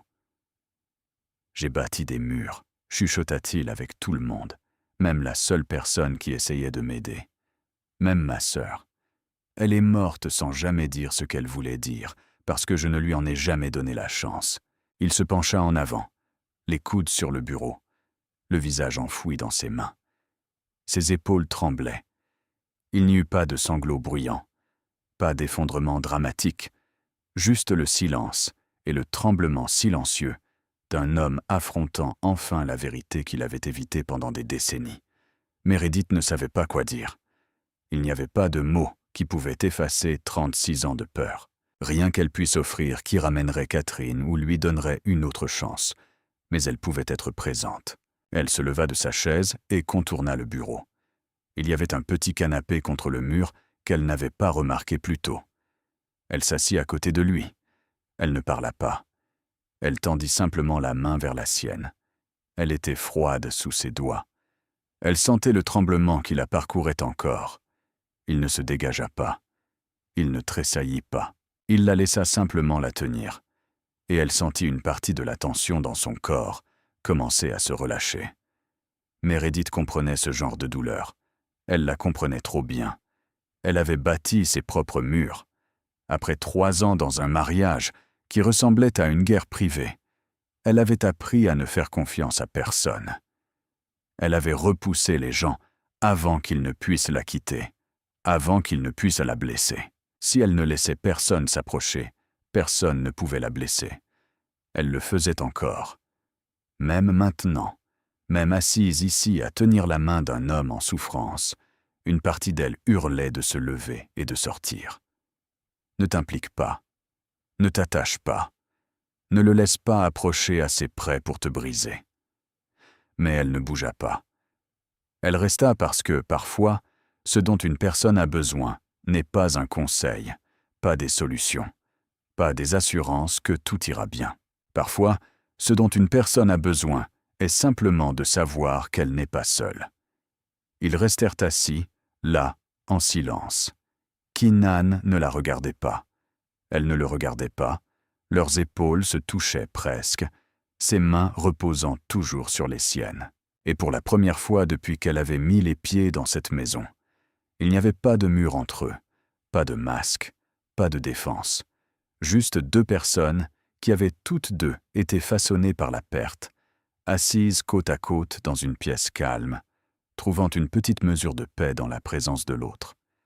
Elle n'essaya pas de le guérir. Elle ne le pouvait pas. Personne ne pouvait effacer des décennies de peur avec quelques mots doux ou une main assurée. Mais elle pouvait rester. Elle pouvait lui faire savoir qu'il n'avait pas à affronter cela seul. Et parfois, cela suffit. Dans les jours qui suivirent la lettre, Meredith commença à remarquer qu'un changement s'était opéré. Pas de façon dramatique, pas le genre de transformation qui s'annonce à grands cris. Keenan était toujours Keenan, toujours froid avec les étrangers, dirigeant toujours son empire d'une voix dépouillée d'émotion, toujours capable de faire baisser les yeux aux hommes en costume coûteux quand ils passaient. Mais il y avait de petites choses, le genre que l'on raterait si l'on n'y prêtait pas attention. Ce matin-là, quand Meredith descendit Margaret pour le petit déjeuner, Keenan était déjà là, ne lisant pas le journal, ne vérifiant pas son téléphone, juste assis à la table, attendant. Normalement, il mangeait seul dans son bureau. Madame Everly l'avait mentionné la première semaine. Il préfère manger seul, mais maintenant il était là, et le lendemain matin aussi, et celui d'après encore. Il ne parlait pas beaucoup pendant le petit déjeuner. Il écoutait simplement pendant que sa mère racontait ses histoires éparpillées, hochant la tête de temps en temps, posant une question calme pour la faire continuer. Et quand Margaret prit sa main et l'appela par un nom qui n'était pas le sien, il ne se dégagea pas comme il l'aurait fait autrefois. Il tint bon. Il commença à passer plus d'après-midi avec elle. Parfois, quand Meredith lisait à haute voix, elle levait les yeux et le voyait se tenant dans l'encadrement de la porte. Il n'interrompait jamais, n'entrait jamais complètement, restait juste là quelques minutes à écouter avant de s'éloigner. Mais même cela était nouveau. Il commença à poser des questions à Meredith sur Margaret. Comment allait-elle aujourd'hui? Se souvenait-elle de quelque chose? Était-elle heureuse? De petites questions, prudentes, comme s'il réapprenait à s'attacher après des années à avoir oublié comment faire. Et puis les conversations commencèrent à s'étendre au-delà de Margaret. Un soir, après que Margaret se fut endormie, Meredith était assise dans le salon avec un livre quand Keenan apparut. Il prit la chaise en face d'elle et ne dit rien, regardant simplement par la fenêtre. Elle supposa qu'il voulait être seul et commença à se lever. « Vous n'êtes pas obligé de partir, dit-il. Restez. » Elle se rassit. Ils restèrent en silence pendant un long moment avant qu'il ne demande. « Où avez-vous grandi ?» La question la prit au dépourvu. Meredith n'avait pas l'habitude qu'on l'interroge sur elle-même. Elle était habituée à écouter, pas à être écoutée. « Dans un orphelinat, dit-elle, à l'extérieur de Boston. » Il ne réagit pas avec une sympathie exagérée, ne la regarda pas avec pitié. Il hocha simplement la tête et attendit. Et elle continua de parler. Elle ne savait pas pourquoi. Peut-être que la lumière tamisée rendait l'honnêteté plus facile. Peut-être parce qu'il lui avait montré la partie la plus vulnérable de lui-même, et qu'elle se sentait obligée de répondre avec une vérité égale. Peut-être parce qu'elle avait porté ces mots seule trop longtemps. « Je suis restée là-bas jusqu'à mes 18 ans, dit-elle. Personne ne m'a adoptée. Ils disaient que j'étais trop calme. Les couples veulent des enfants brillants, des enfants souriants. Je restais assise dans les coins à lire. Personne ne voulait de cela. Il écoutait. C'était tout. J'ai rencontré mon ex-mari quand j'avais 22 ans, continua-t-elle. Il a été la première personne à dire qu'il me voulait. Le premier qui m'a regardé comme si je comptais. Je pensais que c'était de l'amour. Elle laissa échapper un rire fragile. Il m'a battu pendant 3 ans, et je suis resté parce que je croyais que personne d'autre ne voudrait de moi. Parce que je pensais que c'était tout ce que je méritais. Parce que j'étais terrifié qu'en partant, je redevienne cet enfant non choisi. Elle s'arrêta. Elle en avait trop dit. Plus qu'elle n'en avait dit à quiconque. Plus qu'elle ne s'était avouée, même à elle-même. J'ai peur de refaire confiance à quelqu'un, dit-elle doucement. Peur de rester quelque part trop longtemps. Peur de m'attacher et de perdre. Peur de laisser quelqu'un approcher et de le voir devenir quelqu'un que je ne reconnais pas. Le silence suivit, pesant. Elle s'attendait à quelque chose de répété, une assurance creuse, un « je comprends » superficiel, ou pire, de la pitié. Mais Keenan n'offrit rien de tout cela. « Vous êtes resté, » dit-il. 3 mots simples. Meredith le regarda. « Même effrayé, continua-t-il. Même après tout ce que vous venez de me dire, vous êtes resté avec ma mère dans cette maison. Vous êtes toujours ici. Je ne sais pas pourquoi, chuchota-t-elle, et elle le pensait. Elle avait prévu de partir plus d'une fois. Elle avait toutes les raisons du monde de s'en aller, mais elle ne l'avait pas fait. Moi, je sais, dit Keenan. Il la regarda, et dans la faible lumière de la fenêtre, elle vit son expression s'adoucir. Parce que vous êtes quelqu'un qui ne part pas, c'est ce que vous êtes. Vous êtes la femme qui s'arrête pour une vieille dame dans la neige à 2 heures du matin, quand vous avez toutes les raisons de passer votre chemin. Vous êtes la femme qui reste après qu'on lui a dit de partir. Vous êtes la femme qui tient la main d'un homme pendant qu'il lit la lettre qui brise son monde. Vous ne partez pas. C'est votre nature. Meredith ne parla pas. Elle ne savait pas comment répondre. Elle resta simplement assise dans la pièce sombre et sentit quelque chose dans sa poitrine se relâcher. Elle lui avait dit plus qu'elle n'avait jamais dit à personne. Les secrets qu'elle avait enterrés pendant des années, les cicatrices qu'elle cachait derrière le calme et la compétence. Elle lui avait montré les parties les plus laides de son passé. Et il n'avait pas reculé. Il ne l'avait pas regardée différemment. Il n'avait pas offert de pitié ou de dégoût. Il était resté assis en face d'elle dans le calme. Et d'une certaine façon, cela signifiait plus que n'importe quelle promesse ne le pourrait jamais. Le message arriva à 7 heures précises, tranchant le silence matinal. Meredith venait de s'éveiller et était encore allongée dans son lit, fixant le plafond, quand son téléphone vibra sur la table de nuit. Un numéro inconnu. Elle faillit l'ignorer, supposant que c'était un spam. Mais elle l'ouvrit quand même, et le sang dans ses veines parut se changer en glace. Vous n'avez pas votre place là-bas. Partez tant que vous le pouvez encore. Pas de nom, pas d'explication, juste 2 courtes phrases, froides et délibérées. Un avertissement ou une menace. Meredith se redressa lentement, son cœur commençant à battre la chamade. Elle relut le message encore et encore, comme si la répétition pouvait en émousser le tranchant. Ce ne fut pas le cas. Elle savait ce qu'elle devait faire. Elle trouva Jonas dans le couloir près de la chambre de Margaret, là où il se tenait chaque matin pour passer en revue les horaires, avec un autre garde. Dès qu'il vit son visage pâle, il congédia l'autre homme d'un regard. « Que s'est-il passé ?» demanda Jonas, sa voix s'aiguisant immédiatement. Meredith ne parla pas. Elle lui tendit simplement son téléphone. Il lut le message, et elle vit son expression s'assombrir. Pas de la peur. Jonas ne s'effrayait pas facilement. C'était autre chose, de la concentration, le genre qui appartient à un prédateur qui vient de sentir le danger. « Quand l'avez-vous reçu ?» demanda-t-il. « Il y a quelques minutes. » Il hocha la tête, étudiant le numéro sur l'écran, puis lui rendit le téléphone. « Allez dans votre chambre.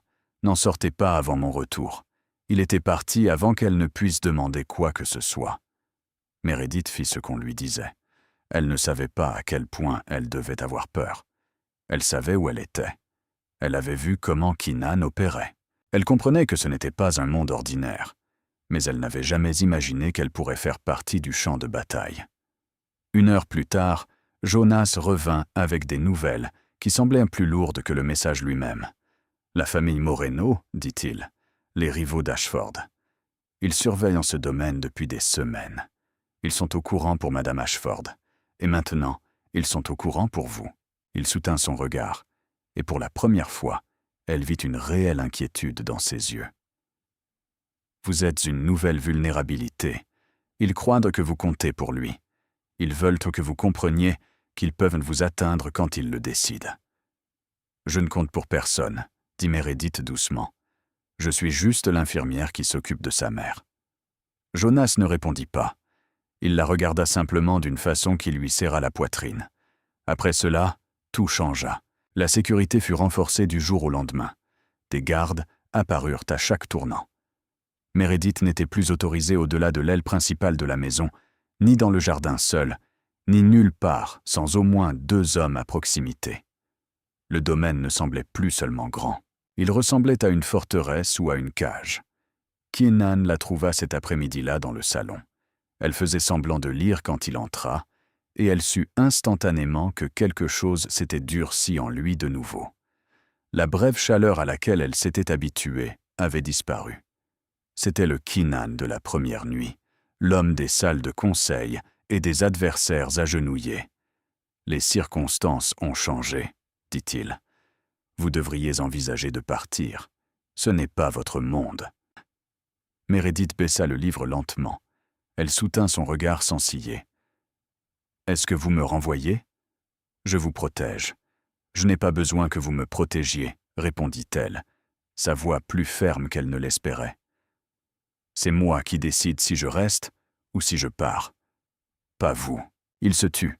Sa mâchoire se serra. Elle pouvait voir le conflit vaciller derrière son calme. L'instinct de contrôler la situation comme il l'avait toujours fait. L'instinct de la protéger. « Vous n'êtes pas en sécurité ici, » dit-il enfin. « Je ne peux rien garantir. »« On ne peut jamais rien garantir, » répondit Meredith doucement. « C'est la vie. » Il l'étudia pendant un long moment. Puis, il se tourna et partit sans un mot de plus. Meredith pensa que c'était la fin. Il voulait qu'elle parte. Il l'avait dit clairement. Mais cette nuit-là, quand elle sortit dans le couloir pour chercher de l'eau, elle compta 4 gardes positionnés près de sa porte. 2 fois plus qu'avant. Il ne lui avait pas dit de rester, mais il avait doublé la protection autour d'elle. Il lui avait dit qu'elle devrait partir. Pourtant, il s'assurait discrètement qu'elle serait plus en sécurité si elle ne le faisait pas. Allongée éveillée dans le noir, fixant le plafond, Meredith pensa à Keenan Ashford. Il ne savait pas comment dire « je tiens à toi ». Il ne savait pas comment mettre l'inquiétude en mots. Il savait comment agir. Il construisait des murs avec le langage et les démantelait par l'action. Il la repoussait avec des mots et la maintenait en place avec la protection. Elle ne savait pas laquelle de ces versions croire. Ce matin-là, Margaret s'éveilla différente. Meredith le sut à l'instant où ses yeux s'ouvrirent. Il y avait quelque chose en eux, clair, focalisé, comme une bougie brûlant le plus fort juste avant de s'éteindre. Meredith avait travaillé assez longtemps dans les hôpitaux pour le reconnaître. Les patients en phase terminale ont parfois une journée miraculeuse, une journée de parfaite clarté, comme si la maladie avait lâché prise. Les médecins appellent cela la lucidité terminale. Les familles appellent cela un miracle, mais les gens comme Meredith, qui en ont trop vu, savent que c'est souvent un adieu. « Mon enfant », dit Margaret, sa voix plus claire que Meredith ne l'avait jamais entendue. « Meredith, c'est votre nom, n'est-ce pas ? Pas Catherine. » Le cœur de Meredith se serra. « Oui, madame, je suis Meredith. » Margaret sourit, un sourire triste et paisible. « Je sais. J'ai toujours su. Parfois, mon esprit ne me laisse pas m'y accrocher. Mais aujourd'hui, je me souviens. Aujourd'hui, je me souviens de tout. » Meredith n'osa pas parler. Elle prit simplement la main de Margaret et combattit la brûlure des larmes. « Appelle Keenan pour moi, » dit Margaret. « J'ai besoin de parler à mon fils. » Keenan arriva dans les 5 minutes. Il devait être à proximité. Peut-être que Jonas l'avait déjà prévenu. Il entra dans la chambre, calme comme toujours. Mais quand il vit la lucidité dans les yeux de sa mère, il s'arrêta. « Maman, dit-il. Juste un mot, mais il portait un océan à l'intérieur. « Viens t'asseoir avec moi, mon fils, » dit Margaret, tapotant le lit à côté d'elle. Keenan traversa la pièce et s'assit. Et pour la première fois, Meredith ne vit pas l'homme qui commandait la peur, pas l'architecte d'un empire, mais un fils. « Maman sait que tu as lu la lettre de Catherine, » dit doucement Margaret. Keenan se figea. « Je savais où elle l'avait cachée. Je l'ai su tout le temps. J'attendais que tu sois prêt à la trouver toi-même. »« Maman, » commença-t-il, mais elle posa sa main sur sa bouche. « Laisse-moi parler. Je ne sais pas combien de temps il me reste pour dire ce qui doit être dit. » Il se tut. Elle le regarda, ses yeux clairs comme l'eau d'automne, pleins d'amour et d'une paix étrange. « Tu es mon fils, » dit Margaret. « Tu l'as toujours été.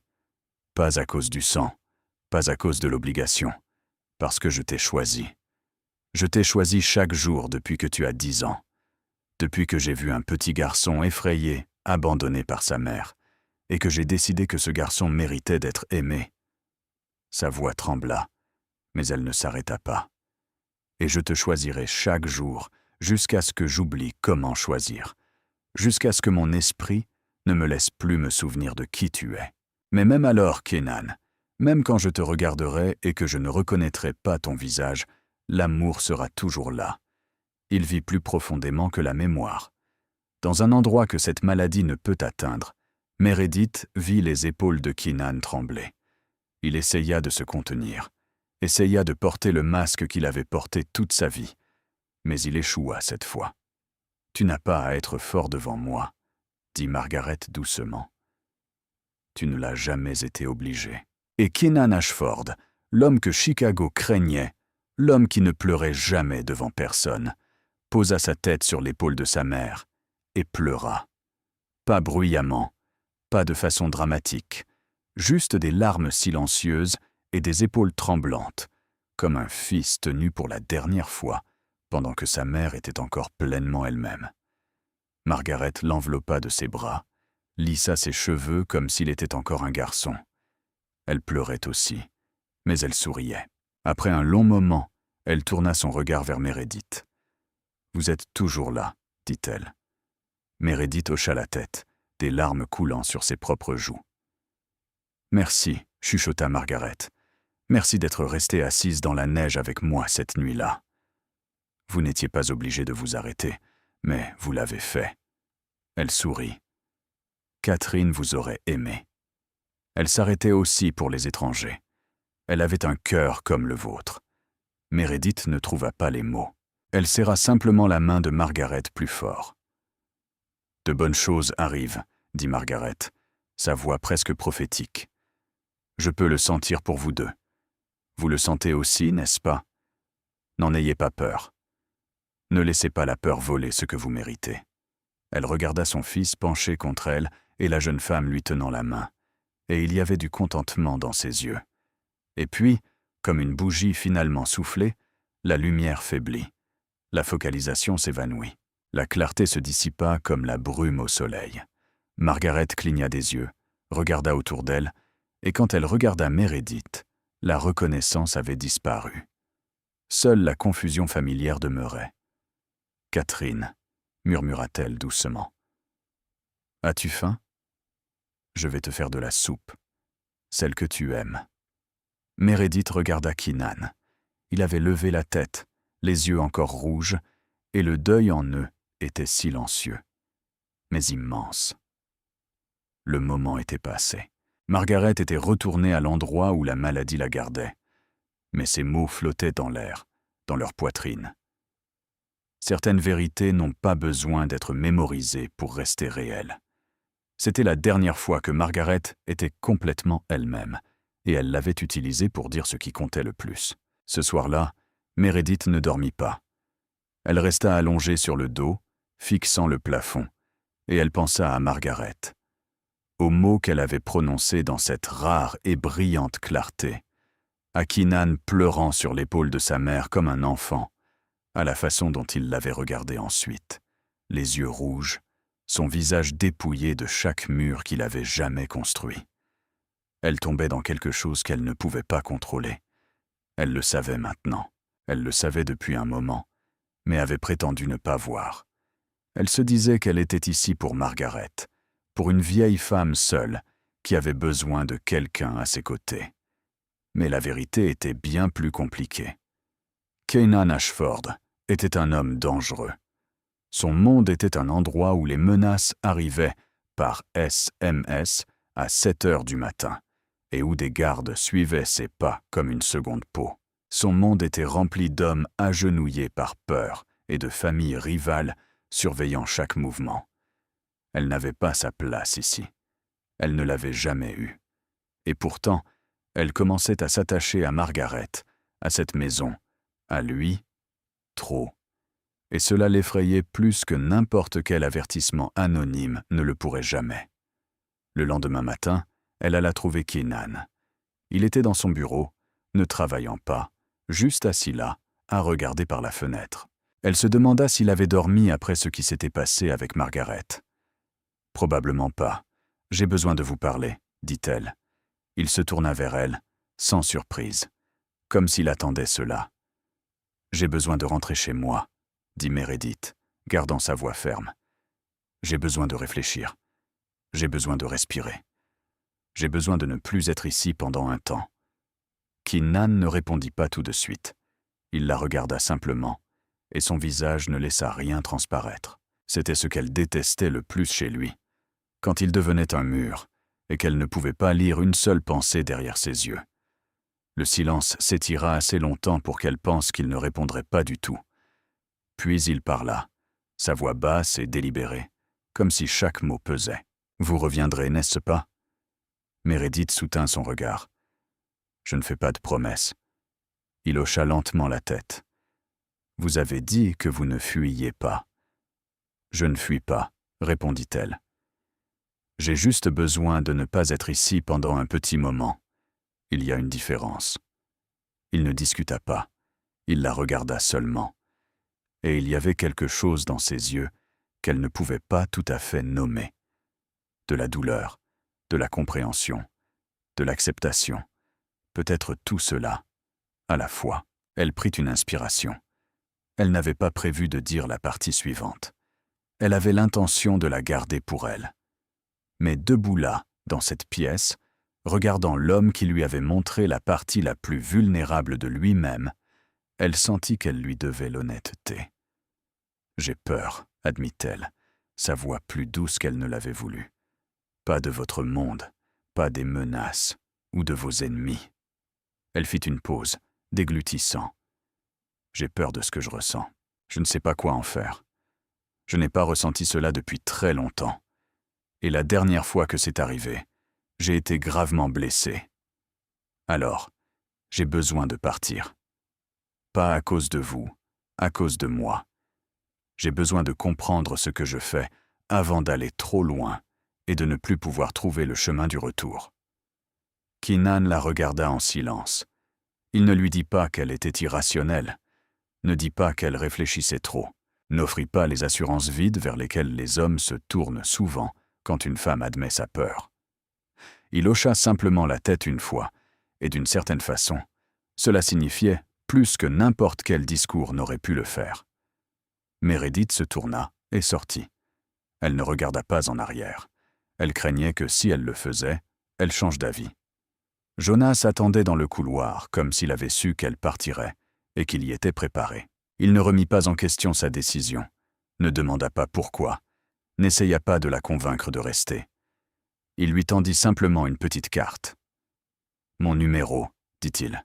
« Si vous avez besoin de quoi que ce soit, n'importe quand. » Meredith regarda la carte dans sa main, un simple morceau de papier avec un numéro manuscrit. Rien de plus. Mais elle comprit ce que cela signifiait. C'était la façon de Jonas de dire qu'elle avait été acceptée. Elle n'était plus une étrangère. Elle faisait partie de cet endroit maintenant, qu'elle choisisse de revenir ou non.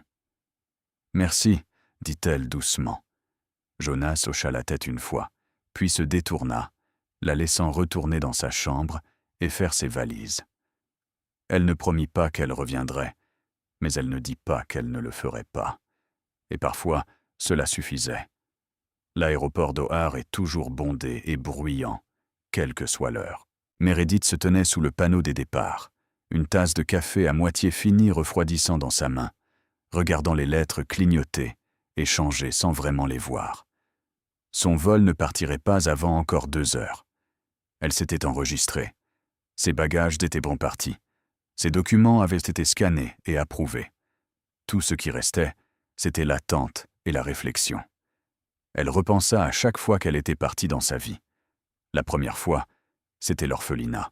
Quand elle eut 18 ans et fut poussée dans le monde avec un sac polochon et quelques centaines de dollars d'aide de l'État, elle ne regarda pas en arrière le bâtiment qui l'avait élevée. Elle s'éloigna simplement et ne tourna jamais la tête. Puis son mariage, la nuit où elle trouva enfin le courage de partir. Elle attendit que son mari soit ivre et endormi, fourra quelques vêtements dans un sac et se glissa hors de l'appartement à 3 heures du matin. Elle ne regarda pas en arrière. Elle ne le pouvait pas. Si elle l'avait fait, elle aurait vu le lit où il l'avait frappée la première fois, le mur contre lequel il l'avait poussée, tout en lui disant qu'il l'aimait. Les 3 ans d'enfer qu'elle avait endurés, parce qu'elle croyait que c'était tout ce qu'elle méritait. Alors, elle ne regarda pas en arrière. Elle partit, tout simplement.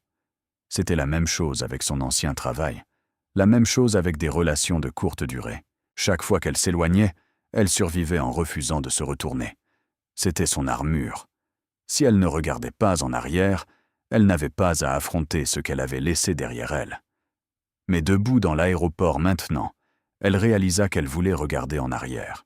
Elle voulait penser à Margaret et à la courbe douce de son sourire les bons jours, au jardin de roses et aux histoires emmêlées, à Keenan assis à côté de sa mère et pleurant sans se cacher, à la nuit où il avait lu la lettre et où elle avait tenu sa main en silence. Elle voulait regarder en arrière, et cela l'effrayait plus que n'importe quoi d'autre. Elle prit une gorgée de café et grimaça. C'était affreux. Le café d'aéroport l'est toujours, mais elle avait besoin de quelque chose pour occuper ses mains, afin que ses pensées ne courent pas trop loin devant. Cela n'aida pas. Meredith. Elle se figea. Elle reconnaîtrait cette voix n'importe où. Elle se tourna. Keenan se tenait à quelques pas, entouré par le courant incessant des voyageurs traversant le terminal. Pas de garde, pas de convoi, rien pour l'annoncer comme l'homme que Chicago craignait. Juste un homme dans un manteau sombre, ses cheveux légèrement en désordre, comme s'il s'était précipité ici. Ses yeux fixés sur elle, avec quelque chose qu'elle n'osait pas nommer. « Vous aviez dit que vous ne m'arrêteriez pas, » dit-elle, et sa voix n'était pas aussi assurée qu'elle le voulait. « Je ne vous arrête pas, » répondit Keenan. « J'ai juste besoin que vous sachiez une chose. » Il s'approcha, s'arrêtant à une longueur de bras, et tendit une enveloppe. Meredith la regarda, puis le regarda, puis regarda de nouveau l'enveloppe. Elle la prit et l'ouvrit. À l'intérieur se trouvait une photographie. Margaret et Catherine debout ensemble dans le jardin de roses, toutes deux riant. La lumière du soleil d'été, les roses en pleine floraison. 2 femmes qui ressemblaient à cet instant aux personnes les plus heureuses du monde. Meredith retourna la photo. Au verso se trouvait une écriture manuscrite, celle de Margaret, chancelante mais soignée, comme si elle avait été écrite lors d'un de ces rares jours lucides. « Merci d'être restée assise dans la neige avec moi. Catherine vous aurait aimé. Mon fils a peur des adieux. Soyez patiente avec lui. » Meredith lut les mots, 1 fois, 2 fois, une 3e fois. Ses yeux la brûlèrent. Elle ne savait pas quand Margaret l'avait écrit. Peut-être lors de son dernier jour de clarté, peut-être avant, mais d'une certaine façon, elle l'avait su. Elle avait su que Meredith partirait, et elle voulait qu'elle comprenne qu'elle l'avait vu. « Je ne suis pas bon à cela, » dit Keenan, sa voix rauque. Je contrôle tout depuis que j'ai 12 ans, depuis que ma mère biologique est partie, depuis que j'ai décidé que si je ne laissais jamais personne s'approcher, personne ne pourrait me quitter. Je ne sais pas comment ne pas contrôler.